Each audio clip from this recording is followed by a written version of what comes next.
how are you all? I hope you all are very good. Today let's start the 13th chapter of class 8 science, that is our home Earth, a unique life sustaining planet. Today we will learn about our home planet, the unique planet, the only planet where the life exists, that is Earth. Okay, so let's start and learn about it. So first of all, the introduction. Earth, which is our home, the only known planet in the solar system where life exists, है ना. पूरे solar system का अकेला ऐसा planet जहाँ life possible है, life exist करती है, that is our home planet known as earth. So बाकी प्लैनेट्स के साथ अगर आप कंपेयर करें स्टूडेंट, अर्थ के पास परफेक्ट कंडीशंस हैं जो कि लिविंग ऑर्गेनिजम्स के सर्वाइवल को सपोर्ट करती हैं. ठीक है, यानी कि अर्थ के पास एयर है टू ब्रीथ, वाटर है to drink, suitable temperature, fertile soil for the plants and also एक protective atmosphere है जो shield करता है हमारे अर्थ को from the harmful rays of the sun. The presence of, उसके अलावा स्टूडेंट्स कुछ लाइफ सपोर्टिंग रिसोर्सेज भी हमारे अर्थ पे प्रेजेंट है, लाइक ऑक्सीजन, वाटर एंड एक बैलेंस्ड क्लाइमेट जो अर्थ को यूनिक प्लैनेट बनाता है. अर्थ का जो डिस्टेंस है फ्रॉम द सन वो बिल्कुल करेक्ट है, यानी कि ना तो बहुत ज़्यादा हॉट एंड ना ही बहुत कोल्ड, जिसकी वजह से वाटर हमारे अर्थ पे सभी 3 फॉर्म्स में एग्जिस्ट करता है, solid, liquid as well as gas also. Earth की रोटेशन एंड एवोल्यूशन की वजह से अर्थ पर डे एंड नाइट होते हैं, चेंजिंग सीजन्स होते हैं which create a rhythm of life. So इस चैप्टर में हम लोग समझेंगे अर्थ के कुछ स्पेशल फीचर्स को, how its systems work together in harmony and why it is important to protect our planet for the future generations. So first of all, why is Earth a unique planet? Earth एक unique planet क्यों है? ठीक है students, what makes Earth unique? क्या ऐसी चीजें हैं जो Earth को unique बनाती हैं? So although billions of planets पूरे यूनिवर्स में है, लेकिन Earth only planet है जहाँ life exist करती है, as we know it today. Okay, and ये क्या कर रहा है? It is flourishing in all its form. So have you ever thought about where life on earth actually exists? So जितने भी mountains, river, forest, animals and humans हैं, ये सभी planet के surface के एक बहुत ही thin layer में found किए जाते हैं. ठीक है, from the highest mountain to the deepest ocean trenches, the crust जहाँ पे life exist करती है, ये बहुत ही छोटा है. क्रस्ट वाला पार्ट सबसे बहुत ही छोटा होता है as compare to the whole size of the earth, and इस क्रस्ट वाले पार्ट पे ही आपके सारे लिविंग ऑर्गेनिज्म में लाइफ एक्सिस्ट करती है, इतने बड़े अर्थ सरफेस पर. इफ अर्थ, अगर अर्थ आपका क्या होता, एक एप्पल साइज का है, तो उसका क्रस्ट आपका कितना थिन होगा, एज द एप्पल स्किन. ठीक है, एंड ये फ्रेजाइल लाइफ सस्टेनिंग लेयर को ही है जो अर्थ को ट्रूली स्पेशल बनाती है. Now I often wonder कि क्या अर्थ को इतना यूनिक बनाता है जिसकी वजह से लिविंग बींग्स यहाँ पे ग्रो कर सकते हैं, सर्वाइव कर सकते हैं. So now let's see about it. So students, you may come to see कि अर्थ क्या है. अर्थ एक बहुत ही फैसिनेटिंग एंड वाइटल प्लैनेट है to us in many ways. क्यों? बिकॉज अर्थ आपको प्रोवाइड करता है air we breathe, water we drink and the soil which supports the growth of crops. उसके अलावा अर्थ हमें रॉक्स एंड टिम्बर जैसे materials भी प्रोवाइड करते हैं जिन्हें हम यूज करते हैं to construct our home, buildings and roads. And you might be very curious to understand कि अर्थ को एक यूनिक प्लैनेट क्या बनाता है. So one that not only allows life to exist but also supports and sustains. ठीक है, so what do the planets of our solar system look like? हमारे solar system के प्लैनेट्स किसकी तरह दिखते हैं? सो इन ग्रेड 6 हमने सोलर सिस्टम के बारे में पढ़ा था, तो let us recall some of that information. See students, हमारा सोलर सिस्टम में कितने 8 प्लैनेट्स होते हैं जो कि सन के अराउंड रिवॉल्व करते हैं अपने सर्कुलर ऑर्बिट्स में, एंड इनके इंक्रीजिंग डिस्टेंस के ऑर्डर में फ्रॉम द सन. इन प्लैनेट्स के जो नेम है that is Mercury, Venus, Earth, Mars, Jupiter, Saturn, Uranus and Neptune. And इन सभी 8 प्लैनेट्स में से Mercury, Venus, Earth and Mars relatively small and rocky planets हैं, whereas Jupiter, Saturn, Uranus and Neptune काफ़ी large planets हैं and mostly ये सारे gases के बने हैं. ओके, चलो, so now let's explore some of more things or information about the planets of our solar system. See they have given you, जैसे कि मरकरी है, मरकरी का एवरेज टेम्परेचर 170 डिग्री सेल्सियस है. They have not given you the radius compared to Earth. It has an atmosphere? No. Okay? So इस तरीके से यहाँ पे आपको सभी planet की information अपनी पुरानी बुक से recall करके you have to write them over here. So all the planets, जितने भी planet solar system में students हैं, उन सभी को energy कहाँ से मिलती है? From the sun. Okay? So therefore इसीलिए एक planet जो कि sun के closer होगा वो ज़्यादा hot होगा, and जैसे जैसे आप sun से दूर जाएंगे planets आपके colder होते जाएंगे. So does this pattern match what you record in table 13.2? In general, this is true. But still एक exception case है, that is Venus. Venus second planet है from the sun. लेकिन इसका सबसे highest average temperature होता है and it is the hottest planet. Now why is it so? See, Venus is so hot not because it is closest to the sun. Venus इतना ज़्यादा जो hot है वो इसलिए नहीं क्योंकि वो closest है sun के. But why? Because इसकी जो थिक एटमॉस्फेयर है वो हीट ज़्यादा ट्रैप कर लेता है. सो वीनस का जो एटमॉस्फेयर है वो ऑलमोस्ट किससे बना है? कार्बन डाइऑक्साइड से बना है, जो कि हीट को एस्केप आउट होने से प्रिवेंट करती है. एंड इस फिनोमेना को कहा जाता है ग्रीन हाउस इफेक्ट, जिसकी वजह से वीनस इवन हॉटर है देन कंपेयर, जबकि देन मरकरी. मरकरी सबसे क्लोजेस्ट प्लैनेट है to the sun. Still Venus second most closest planet to the earth, वो ज़्यादा हॉटर है as compare to Mercury also.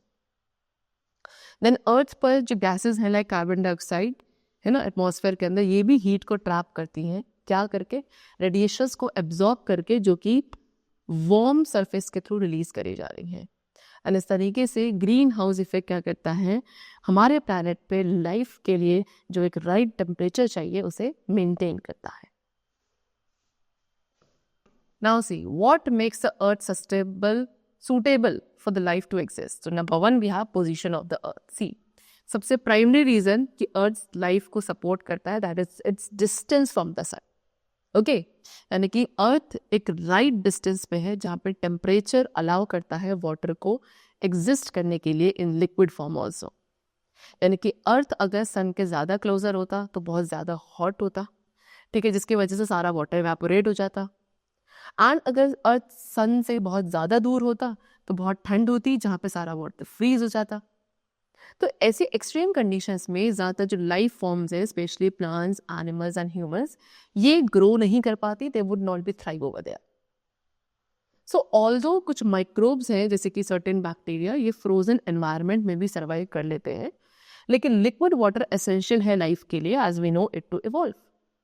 ठीक है, अर्थ की जो पोजीशन है फ्रॉम द सन वो इंश्योर करती है कि वाटर मोस्टली लिक्विड फॉर्म में रहे. ठीक है, जो कि क्रूशियल है for the development and sustainable of life in all its form. Then the range of distances from the sun जहाँ पे वाटर लिक्विड फॉर्म में स्टे करता है उसे कहते हैं हैबिटेबल जोन, एंड समटाइम आपसे गोल्डीलॉक जोन भी कहते हैं.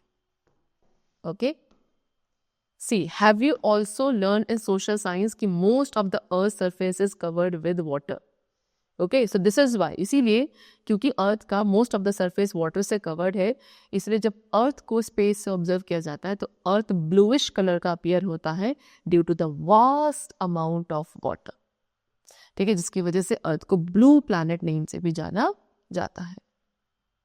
ठीक है, चलो, now we have the second condition which supports life on the earth, that is size of the earth. So students, काफ़ी सारे अदर इम्पॉर्टेंट फैक्टर्स भी और हैं जो अर्थ को सूटेबल बनाते हैं फॉर लाइफ. लेकिन हमारे सोलर सिस्टम में mostly planets including earth nearly circular orbits में मूव करते हैं, एंड ये इंश्योर करता है कि जो amount of sunlight and heat है वो फेयरली कांस्टेंट रहे थ्रू आउट द ईयर, जिससे एक्सट्रीम समर्स एंड विंटर्स को प्रिवेंट किया जा सके in most of the regions. However, एक मॉडरेट टेम्परेचर होना due to right distance from the sun, ये केवल अकेला फैक्टर नहीं है जो अर्थ को हैबिटेबल बनाता है. ठीक है, हमारे अर्थ का एक राइट साइज भी है जिसकी वजह से एटमॉस्फेयर मेंटेन रहता है around the planet. So as you learn earlier also कि एटमॉस्फेयर क्या है? एटमॉस्फेयर लेयर ऑफ गैसेस है जो अर्थ के सराउंडिंग में है, एंड इसी की वजह से क्या लाइफ सस्टेनेंस भी आपकी क्या है पॉसिबल है on the earth. And we also learn कि अर्थ की जो ग्रेविटी है वो सभी ऑब्जेक्ट्स को अपने टूवर्ड्स पुल करती है. यानी कि अर्थ अगर काफ़ी स्मॉलर होता है ना, but with the same average density, so उसकी ग्रेविटी काफ़ी वीक होती, जिसकी वजह से वो गैसेस को एटमॉस्फेयर में होल्ड नहीं कर पाता and they would escape into space. For example Mars का जो एटमॉस्फेयर है वो 100 टाइम्स थिन है as compare to Earth. And Mercury में एटमॉस्फेयर प्रेजेंट ही नहीं है एट ऑल. ओके, चलो. ऑन द अदर हैंड अगर अर्थ का साइज बहुत ज़्यादा लार्ज होता तो उसका स्ट्रॉन्गर ग्रेविटी जो है वो हर एक ऑब्जेक्ट को अपने टुवर्ड्स पुल कर लेता है ना, with such force that our bones could be crush. इतने फोर्स के साथ अपने टुवर्ड्स पुल करता है कि हमारी बोन्स भी क्रश हो जाती. So that is why, because क्योंकि अर्थ का बिल्कुल राइट साइज है तो वो एटमॉस्फेयर को रिटेन रखता है, which is essential for life. Now the oxygen. अब हमारे अर्थ एटमॉस्फेयर में जो ऑक्सीजन प्रेजेंट है वो अलाउ करती है हमें ब्रीथ करने के लिए, and it is necessary for almost all the life forms. ठीक है, ऑक्सीजन एक बहुत इंपॉर्टेंट रोल प्ले करता है हमारे एटमॉस्फेयर में. कुछ एटमॉस्फेरिक ऑक्सीजन ओजोन में कन्वर्ट हो जाती है. What is ozone? It is a molecule which is made up of 3 oxygen atom. ठीक है, forming the ozone layer. And this ozone layer also act as a protective shield around our atmosphere, जो हमारे अर्थ को क्या करता है, protect करता है by blocking the harmful UV, that is ultraviolet radiations radiated from the sun, and it could have damaged all the living cells of the organism living on the earth. So basically ozone एक protective shield है जो अर्थ के atmosphere के अंदर सन के through radiate होने वाली ultraviolet radiation से हमें प्रोटेक्ट करता है.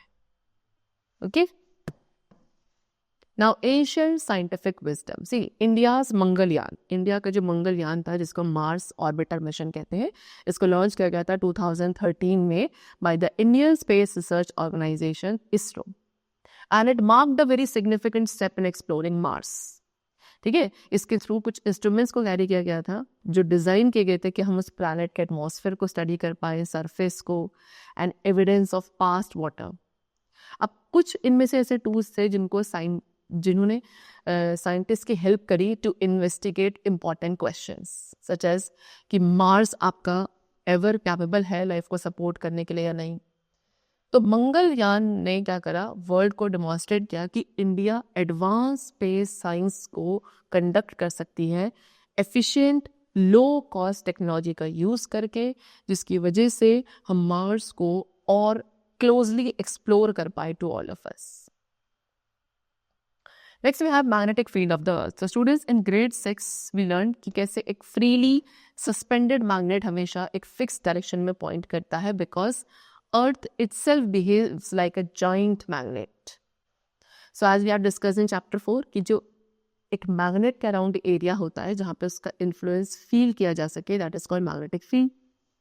And it is believed कि molten iron जो हमारे अर्थ के कोर में है उसका मूवमेंट इस मैग्नेटिक फील्ड को जनरेट करता है. सो अर्थ कॉन्स्टेंटली बॉम्बार्ड किया जाता है by tiny high energy particles from the space, and इनमें से कुछ पार्टिकल्स जिन्हें हम कॉस्मिक रेज कहते हैं ये यूनिवर्स के डिस्टेंट पार्ट से आती हैं, वाई अदर्स जैसे कि सोलर विंड ये कहाँ से आते हैं, come from the sun. Now these particles, ये पार्टिकल्स हार्मफुल भी हो सकते हैं बिकॉज ये एटमॉस्फेयर को डैमेज करते हैं, ओजोन लेयर रिड्यूस कर सकते हैं, and also they allow more dangerous UV rays to reach the earth which could threaten the life on it. But fortunately earth का जो magnetic field है वो एक protective shield की तरह act करता है.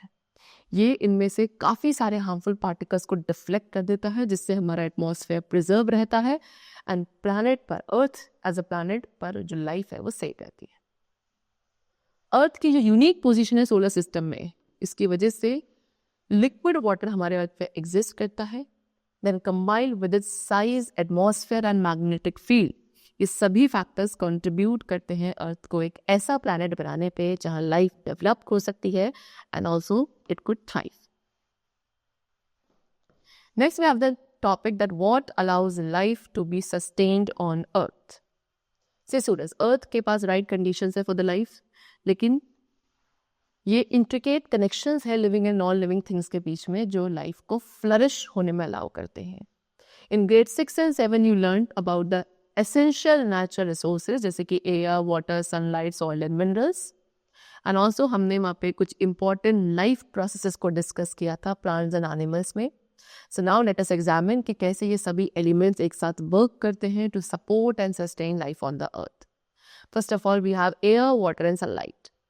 सो जो एटमॉस्फेयर है स्टूडेंट्स, उसमें क्या ऑक्सीजन प्रेजेंट है जो ह्यूमंस, प्लांट्स एंड एनिमल्स सभी को रिक्वायर्ड है फॉर रेस्पिरेशन.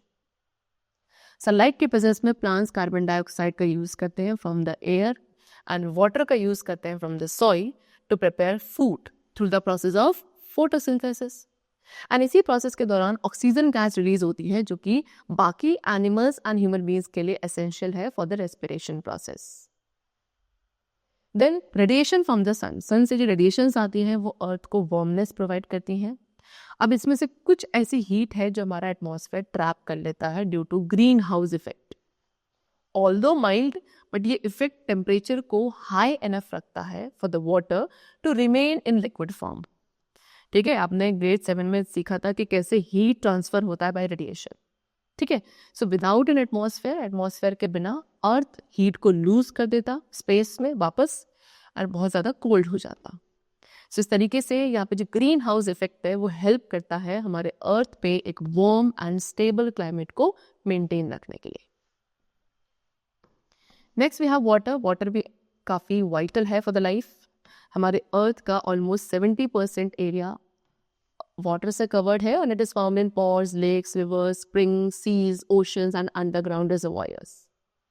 एंड टुगेदर सब मिलकर ये क्या बनाते हैं, हमारे अर्थ का हाइड्रोस्फेयर बनाते हैं. इन चैप्टर 7 यू लर्न कि वाटर एक अच्छा सॉल्वेंट है. एंड इन ग्रेड 7 आपने सीखा कि कैसे वाटर न्यूट्रिएंट्स को ट्रांसपोर्ट करता है from the soil to plant leaves. And in animals में वाटर बॉडी टेम्परेचर को रेगुलेट करता है, डाइजेशन में हेल्पफुल है, हमारी बॉडी को हाइड्रेटेड रखता है. ठीक है, और ये सारे फंक्शंस हमारे हेल्थ एंड सर्वाइवल के लिए एसेंशियल है. Even though much of our, ठीक है, इवन दो हमारे अर्थ का काफ़ी सारा पार्ट वाटर से कवर्ड है, वी स्टिल नो कि बहुत ही लिटिल जो है about life in the deep oceans. उसके बाद भी डीप ओशंस में बहुत ही कम लाइफ के बारे में हमें पता है. ठीक है, हाइड्रोस्फेयर क्या करता है, मिलियंस ऑफ लाइफ फॉर्म्स को होस्ट करता है from tiny plankton to giant whales with many species still being discovered. Okay, ocean, lakes, rivers, ये सभी रिच हैबिटेट्स प्रोवाइड करते हैं एक्वेटिक लाइफ के लिए. फ्रेश वाटर भी रिक्वायर्ड है for the growing crops and supporting human population world wide. Water vapour, अब atmosphere में वाटर वेपर भी प्रेजेंट है जिसकी वजह से क्लाउड्स बनते हैं, रेनफॉल होता है, स्नोफॉल होता है, which replenishes river, lakes and underground water sources. Rainfall आपके सभी types of plants and animals को इन्फ्लुएंस करता है जो एक पर्टिकुलर रीजन में सर्वाइव करते हैं. देन मूविंग एयर भी वेदर पैटर्न्स एंड रेनफॉल को अफेक्ट करता है which will in turn shape farming, water availability and also life on land. Next, we have what? Soil, rocks and minerals. So students, beneath our feet lies an extraordinary layer, that is earth crust. And एक इसका बना है rock, soil and minerals का. So भले ये hard and lifeless appear होता है earth crust, लेकिन still ये nearly everything, हर एक वो चीज़ provide करता है जो living things को grow and survive करने के लिए required है. ठीक है, from the soil से लेकर जो कि प्लांट ग्रोथ को सपोर्ट करती है, वहाँ से मिनरल्स तक जो कि हमें रिसोर्सेज सप्लाई करेंगे such as salt, coal, oil and metals also like iron, copper. ये सारी चीज़ें आउटर लेयर सस्टेन करता है. ठीक है, एंड इसकी वजह से ecosystem and human life exist on the earth. So the solid part of earth, हमारे अर्थ का सॉलिड पार्ट जिसमें आप रॉक, सॉइल एंड मिनरल्स को इंक्लूड करेंगे, इसको कलेक्टिवली कहा जाता है जियोस्फेयर.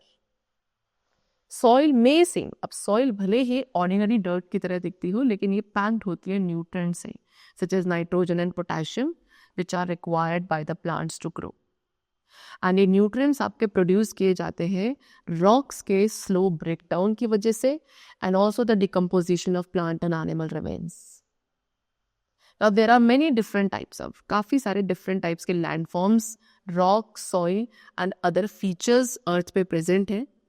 And this variety along with the processes जो कि उन्हें shape provide करते हैं, change कर सकते हैं, उसे कहते हैं geodiversity. So basically geodiversity unique habitats create करते हैं जिसकी वजह से different forms of life thrive कर पाते हैं। एंड हमारे नेचर के जो नॉन लिविंग पार्ट्स है such as soil, rocks and water, they are not just a backdrop, they actively help to shape the story of life on Earth. Okay, next is plants, animals and microorganisms. So students, from the chapter on microbes to the chapter on ecology, है ना, हमने क्या सीखा कि अर्थ जो है it is teeming with life, from tree, shrubs and herbs to animal, insects and microscopic organism जो कि इनविजिबल होते हैं टू द नेकेड आइज। तो सभी लिविंग बींग्स टुगेदर उन प्लेसेस के साथ जो वो जहाँ वो रहते हैं, ये सब मिलकर बनाते हैं बायोस्फीयर। सो बायोस्फीयर में आप लैंड, वाटर, एयर सभी चीज़ों को इंक्लूड करोगे जहाँ पे लाइफ अपने एनवायरनमेंट के साथ इंटरैक्ट करती है to survive and grow. Okay, so as you studied कि लिविंग बींग्स एक दूसरे के ऊपर रिलाय करते हैं and also on the environment. So plants food produce करते हैं फोटोसिंथेसिस के थ्रू, एनिमल्स प्लांट्स को या अदर एनिमल्स को कंज्यूम करते हैं, एंड डिकम्पोजर्स जो डेड मैटर है इसको ब्रेक डाउन करके न्यूट्रिएंट्स को वापस रिटर्न करते हैं टू द सॉइल। सो इस तरीके से नेचर एक सिस्टम की तरह फंक्शन करता है जहाँ पे सभी पार्ट्स एक साथ ही वर्क करते हैं to support life. Next we have the topic the importance of balance. So have you ever wondered कि how so many aspects of earth stay in harmony? So students, earth एक vast team work project की तरह function करता है between nature, weather and living organism. ठीक है, ये complex living system है जहाँ पे लैंड, एयर, वाटर एंड सभी लिविंग बींग्स सपोर्ट करते हैं, इन्फ्लुएंस करते हैं एक दूसरे को। इवन स्मॉल चेंजेस जैसे कि कटिंग डाउन अ फॉरेस्ट, ये रेनफॉल अफेक्ट कर सकता है, soil quality, air quality and also the animals जो अपने हैबिटेट पे डिपेंडेंट है उन सभी को अफेक्ट कर सकता है। ठीक है, सो अर्थ पे जो लाइफ कॉन्टिन्यूड है वो इसीलिए नहीं because of any single factor, बल्कि हर एक वो चीज़ जो एक साथ ही वर्क कर रही है इन बैलेंस, इसी की वजह से लाइफ अर्थ पे एग्जिस्ट करती है। And this balance is what keeps our planet habitable. So that is why इसीलिए एयर, क्लीन एयर को प्रोटेक्ट करना, वाटर, सॉइल, ये जितनी भी डिफरेंट फॉर्म्स ऑफ लाइफ है इन सभी को प्रोटेक्ट करना केवल इम्पॉर्टेंट ही नहीं है बल्कि एसेंशियल भी है अर्थ पर हेल्दी लाइफ के एग्जिस्टेंस के लिए for the future also. Now what keeps life from disappearing? अब किसकी वजह से लाइफ जो है वो डिसअपियर हो रही है? सी स्टूडेंट्स, अगर प्लांट्स एंड एनिमल्स रिप्रोड्यूस नहीं करेंगे तो अर्थ पे लाइफ इवेंचुअली डिसअपियर हो जाएगी। यानी कि रिप्रोडक्शन एक ऐसा प्रोसेस है जो हर एक टाइप ऑफ ऑर्गेनिज्म के एग्जिस्टेंस को कंटिन्यू रखता है, maintaining the continuity of life. Okay, but we usually expect कि एनिमल्स अपने यंग वंस को प्रोड्यूस करते हैं जो उन्हीं की तरह रिजेंबल करते हैं, जैसे कि cows have calves, cats have kittens. And ऐसा क्यों होता है? बिकॉज पेरेंट्स अपने इंस्ट्रक्शंस को अपने ऑफस्प्रिंग तक पास कर देते हैं about how to develop from a single cell. And ये जो इंस्ट्रक्शंस हैं जिन्हें आप जेनेटिक मटेरियल और जीन्स कहते हैं, ये हर एक लिविंग ऑर्गेनिज्म के सेल में प्रेजेंट होते हैं। ठीक है, सो यू कैन थिंक कि जीन्स क्या है? जीन्स एक डिटेल्ड इंस्ट्रक्शन मैनुअल होता है इनसाइड ईच सेल। कुछ इंस्ट्रक्शंस गाइड करते हैं ब्लड फॉर्मेशन को एंड कुछ गाइड करते हैं, डायरेक्ट करते हैं the development of bones, muscles और स्किन। एंड टुगेदर ये इंस्ट्रक्शंस इंश्योर करता है कि काफ एक काउ में ग्रो करे या एक किटन कैट में ग्रो करे। हाउएवर, लेकिन केवल रिप्रोडक्शन जो है it does more than reproduction, इससे भी ज़्यादा प्रोड्यूस करता है, यानी कि अपने जैसे same kind of species produce करने के अलावा भी रिप्रोडक्शन डज मोर। ओके, यानी कि अलाउ करता है for the small changes in the instructions जो पेरेंट्स से ऑफस्प्रिंग में पास होते हैं। समटाइम्स कभी कभी ये चेंजेस एक प्लांट या एनिमल को बेटरली सर्वाइव करने में हेल्प करते हैं in a new environment. For example, over the time camels में हम्स डेवलप हो जाते हैं सो दैट वो क्या कर सके, फैट स्टोर कर सके एंड डेजर्ट में थ्राइव कर सके। इवन माइक्रोब्स भी इवॉल्व करते हैं। सम बैक्टीरिया, जैसे कि आपने चैप्टर में लर्न किया होगा ऑन द हेल्थ, है ना, ये रेजिस्टेंस हो जाते हैं एंटीबायोटिक्स के लिए which help them to persist over many generations. ऐसे चेंजेस जो हैं काफ़ी जनरेशन से चले आते हैं जिसकी वजह से आगे चल के न्यू ट्रेट्स डेवलप होने लगते हैं। ये इवन एंटायरली न्यू टाइप्स के लिविंग बींग्स आपके प्रोड्यूस होते हैं. सो इसीलिए वी कुड से कि रिप्रोडक्शन केवल हर एक स्पीशीज की कॉन्टिन्यूटी को ही मेंटेन नहीं रखता, बल्कि लाइफ को अडाप्ट, चेंज एंड कंटिन्यू करने में भी हेल्प करता है in new forms. Okay, so now but how can the same process, लेकिन कैसे ये सेम प्रोसेस दोनों ही चीज़ों को कर सकता है, यानी कि it lead to similarity also. For instant a cow giving birth to a cow, and variations also, that is differences in color, height or other characteristics among the individuals of the same kind. So this is a very fascinating question. See, basically students, two types of reproductive processes होते हैं. एक जहाँ पे offspring almost identical होंगे parent के, और दूसरा वहाँ पे वो थोड़े डिफर करते हैं. सो ए सेक्सुअल रिप्रोडक्शन प्रोसेस में एक single parent new individuals produce करता है जो कि एग्जैक्ट कॉपी होते हैं अपने पेरेंट्स की, ठीक है, with identical genetic instructions. Okay, लेकिन सेक्सुअल रिप्रोडक्शन में इंस्ट्रक्शंस जो है दो डिफरेंट पेरेंट्स के इंस्ट्रक्शंस कंबाइन होते हैं ऑफस्प्रिंग क्रिएट करने के लिए, एंड वो ऑफस्प्रिंग एग्जैक्टली अपने पेरेंट की तरह नहीं दिखते, किसी भी एक पेरेंट की तरह. सो ये ऑफस्प्रिंग क्या करते हैं, दोनों ही पेरेंट्स के कुछ ट्रेड्स को शेयर करते हैं एंड कुछ डिफरेंसेस भी होते हैं इनके अंदर. सो ये जो मिक्सिंग होती है ये प्रिजर्व करती है यूजफुल ट्रेड्स को, while also allow the new traits to appear. So over many generations ये जो small differences हैं ये accumulate होते चले जाते हैं, जिसकी वजह से significant changes आते हैं and even entirely new life forms का development होता है. Okay, so now we have the topic asexual reproduction. So students, many plants, बहुत सारे ऐसे plants हैं जो reproduce करते हैं जब plant का कोई भी एक part जैसे leaf, stem और root को हम soil में plant कर देंगे. And this type of reproduction को कहा जाता है vegetative propagation. Okay? चलो. The other we have what? Sexual reproduction. Sexual reproduction में two parents का involvement होता है ना. Typically उसे आप एक parent को male कहेंगे, other को female. And ये काफ़ी easy है to observe in animals. But did you know कि जो flowering plants है उसमें भी male and female parts होते हैं? Yes. Then some microorganisms also such as bacteria and yeast, इनमें भी two mating types होते हैं जो कि two different parents की तरह function करते हैं.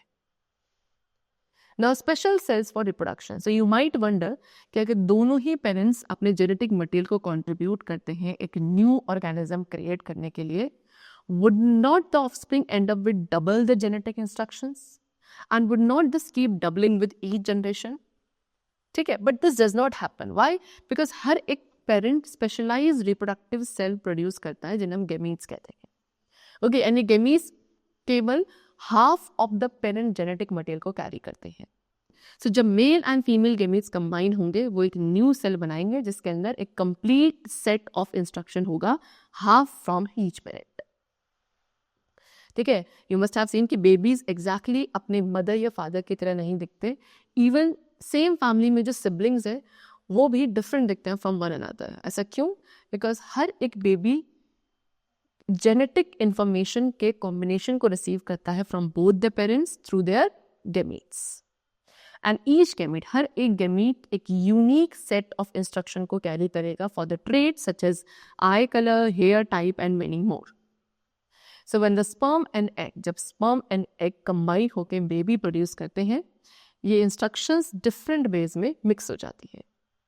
एंड इस मिक्सिंग की वजह से ही ये मिक्सिंग आपकी डिफरेंटली होती है हर बार, जिसकी वजह से हर एक चाइल्ड यूनिक होता है.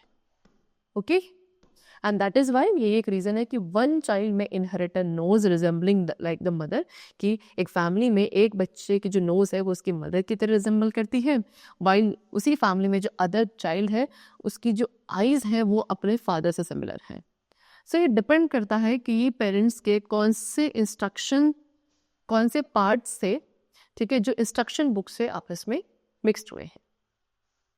Now they have given you sexual reproduction in plants. So see, plants use different parts of their flowers. Plants जो है अपने different parts of flowers का use करते हैं male and female gametes produce करने के लिए. Okay, anther, this is the anther part you could see. इस anther part के अंदर pollen grains होते हैं जो कि male gametes है. Okay, and this is ovules जो कि कहाँ होता है, deep within the flower, and they are the female gametes. So basically इस anther में से pollen को transfer होना होता है ovules तक. तो जब पॉलन आपके क्या होंगे, ट्रांसफर होंगे to another flower by wind, insect और एनिमल्स इन अ प्रोसेस, उसे बोलेंगे पॉलिनेशन। एंड देन जब male and female gametes unite होंगे तो वहाँ पे फर्टिलाइजेशन होगा, जिसकी वजह से जाइगोट का फॉर्मेशन होगा, एंड जाइगोट एक सीड में डेवलप हो जाएगा।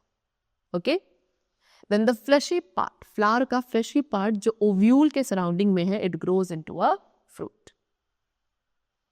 नाउ व्हेन बर्ड्स और एनिमल्स, अब जब बर्ड्स और एनिमल्स फ्रूट को खाते हैं तो सीड्स ऑफन ड्रॉप हो जाती हैं far from the parent plant, helping the plant spread. For example, एक बैनियन सीड जो कि बर्ड के थ्रू ड्रॉप करी गई, ठीक है, माने कि बर्ड ने बैनियन को खाया होगा, ठीक है, तो उसके बाद वो सीड उसने ड्रॉप कर दी आफ्टर ईटिंग द फ्रूट, वो आगे चल के स्प्राउट हो जाएगी in a crack in a wall after the rain. And जब सीड्स को वाटर मिलेगा तो वो स्टोर्ड न्यूट्रिएंट्स का यूज करती है to grow roots and shoot. And in grade 6 you have studied कि कैसे सीड जर्मिनेशन प्रोसेस चलता है, जहाँ पे आप पहले टिनी शूट्स को ऑब्जर्व करते हो and then the first leaves emerging throughout it. Okay, next we have sexual reproduction animals. See, animals में गेमीस जिन्हें आप स्पर्म कहते हैं, ये मेल गेमीट है, एंड एग्स आपके फीमेल गेमीट्स होते हैं। एंड फर्टिलाइजेशन आपका वाटर में भी हो सकता है। For example, male and female fishes और फ्रॉग्स अपने स्पर्म एंड एग्स को वाटर में रिलीज करते हैं, जहाँ पे ये गेमीट सेल्स कंबाइन होकर जाइगोट बनाएंगे। एंड इन एनिमल्स में जाइगोट ऑल्सो एक फिर एम्ब्रियो में डेवलप होता है in the water only. But birds and mammals में, including human beings also, sperm को फर्स्टली फीमेल बॉडी में डिपॉजिट किया जाता है एंड देन फर्टिलाइजेशन प्रोसेस होगा जब sperm reach the egg produce by the female. And after fertilisation birds and mammals क्या करते हैं, डिफरेंट डेवलपमेंटल प्रोसेसेस को फॉलो करते हैं। सी, बर्ड्स में जो फर्टिलाइज एग है जाइगोट, वो फीमेल के थ्रू ले किया जाता है। देन जाइगोट एक एम्ब्रियो में डेवलप होगा after egg has been laid, ठीक है, during the hatching process. Now consider कि हाउ मच फूड, कितना फूड एक फीमेल को प्रोवाइड करना पड़ता होगा एक एग में, ठीक है, so it has to sustain the developing embryo. इतना फूड प्रोवाइड करना पड़ता है सो दैट वो डेवलपिंग एम्ब्रियो सस्टेन कर सके जब तक वो हैच नहीं हो रहा है। And this is one strategy to ensure कि embryo receives enough nutrition. Next, in most of the mammals, ज़्यादातर मैमल्स में जाइगोट एम्ब्रियो में डेवलप होता है inside the female's body only, ठीक है। मदर सारा फूड एंड ऑक्सीजन बेबी को सप्लाई करती है which it needs to grow until the birth, okay. And ये एक डिफरेंट मेथड है न्यूट्रिशन प्रोवाइड करने का compare to birds which lay eggs. चलो, now what are the threads of life on Earth. तो स्टूडेंट्स, अर्थ पे जो लाइफ है वो डिपेंडेंट करती है एक डेलिकेट बैलेंस के बीच में, जो living and non living components के बीच में होता है। बट ह्यूमन एक्टिविटीज इस बैलेंस को डिस्टर्ब कर रही हैं। इवन द स्मॉल चेंजेस हमारे ग्लोबल टेम्परेचर, ऑक्सीजन लेवल या ओजोन लेयर में आते हैं, they also threaten the life. Today, आज के टाइम पे जो मेजर एनवायरमेंटल चैलेंजेस हम फेस कर रहे हैं वो है climate change, biodiversity loss and the pollution, and को टुगेदर कहा जाता है triple planetary crisis. Okay, so fossil fuels को बर्न करना such as coal and oil, इसकी वजह से ग्रीन हाउस गैसेज रिलीज होती हैं like carbon dioxide and methane, जो कि एडिशनल हीट को ट्रैप कर लेती है हमारे एटमॉस्फेयर के अंदर, जिसकी वजह से ग्लोबल वार्मिंग होती है। नॉर्मली अर्थ एक बैलेंस मेंटेन करता है because trees, plants and even टिनी ocean plankton भी क्या करते हैं, कार्बन डाइऑक्साइड को एब्जॉर्ब कर लेते हैं जैसे जैसे वो ग्रो करेंगे। बट हाउ एवर, जब हम फॉसिल फ्यूल्स को बर्न करते हैं, इससे एक्स्ट्रा कार्बन डाइऑक्साइड रिलीज होती है, ठीक है, and that has been stored underground for millions of years. And Earth हमारे इस कार्बन डाइऑक्साइड को क्विकली इनफ एब्जॉर्ब नहीं कर पाता, जिसकी वजह से एटमॉस्फेयर में हीट का बिल्डअप होने लगता है। इवन एक स्मॉल राइज भी टेम्परेचर में आता है तो it could melt the ice caps, raise the sea levels, जिसकी वजह से कोस्टल एरियाज में फ्लड्स आ सकते हैं, ठीक है, एक्सट्रीम वेदर ट्रिगर होता है एंड काफ़ी सारे प्लांट्स एंड एनिमल्स डिसअपियर हो जाते हैं। सो ये लॉन्ग टर्म चेंजेस जो हमारे temperature, rainfall and weather patterns में आते हैं, इन्हें हम बोलते हैं climate change. Now when natural habitats, जब नेचुरल हैबिटेट्स डिस्ट्रॉय होते हैं स्टूडेंट, तो प्लांट्स एंड एनिमल्स वैनिश करने लगते हैं, जिसकी वजह से इकोसिस्टम डिस्टर्ब होता है। For example, as we have discussed in chapter 12, अगर ग्रासेस डिसअपियर हो जाएंगी तो हर्बीवोर्स जो है लाइक डियर और ग्रास हॉपर्स, इन्हें स्ट्रगल करना पड़ेगा सर्वाइव के लिए. एंड विदाउट हर्बीवोर्स, अगर हर्बीवोर्स नहीं होंगे तो जो प्रेडेटर्स हैं लाइक टाइगर्स और फॉक्सेस, इनका भी फूड सोर्स खत्म हो जाएगा. सो हर एक लिविंग ऑर्गेनिज्म का एक रोल होता है, एंड में से अगर एक फ्यू ऑर्गेनिज्म का भी लॉस होता है तो उससे नेचर की जो एबिलिटी है लाइफ को सपोर्ट करने की वो वीक हो जाती है. पॉल्यूशन भी इस प्रॉब्लम को और वर्स बना रहा है. जितना एयर पोल्यूशन निकलता है factories, vehicles, burning of fuel के थ्रू, ये ह्यूमन एंड एनवायरनमेंट दोनों को ही इफेक्ट करता है. इससे रेस्पिरेटरी इश्यूज होते हैं, क्रॉप्स डैमेज हो जाते हैं, and it could lead to smog and acid rain also. ठीक है. देन क्लाइमेट चेंज आपके मेनी एस्पेक्ट्स ऑफ लाइफ को क्या रह सकता है, चेंज कर सकता है, इम्पैक्ट करता है. ठीक है. From crop production, water availability to wild life habitats and human health. So basically earth पे लाइफ को प्रोटेक्ट करने के लिए इट इज़ इम्पॉर्टेंट कि हम पोल्यूशन रिड्यूस करें, क्लीन सोर्सेज ऑफ एनर्जी का यूज करें, and make more sustainable choices. We have also learn कि अर्थ पे जो लाइफ थ्राइव करती है वो एक डेलिकेट बैलेंस के बीच में करती है, जो कि इंटरकनेक्टेड नेचुरल सिस्टम्स की वजह से मेंटेन्ड है. बट हाउएवर ये बैलेंस इंक्रीजिंगली थ्रेटन हो रहा है ह्यूमन एक्टिविटीज की वजह से.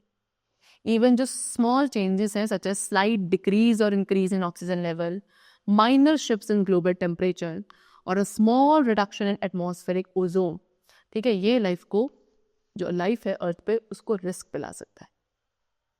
Then water and soil pollution, ये भी एक सीरियस थ्रेट पोज कर रहे हैं टू द लाइफ. ठीक है. फैक्ट्रीज, फार्म्स एंड प्लास्टिक से सारा जो वेस्ट निकलता है ये एक्वेटिक लाइफ को हार्म करता है, वाटर को अनसेफ बना देता है.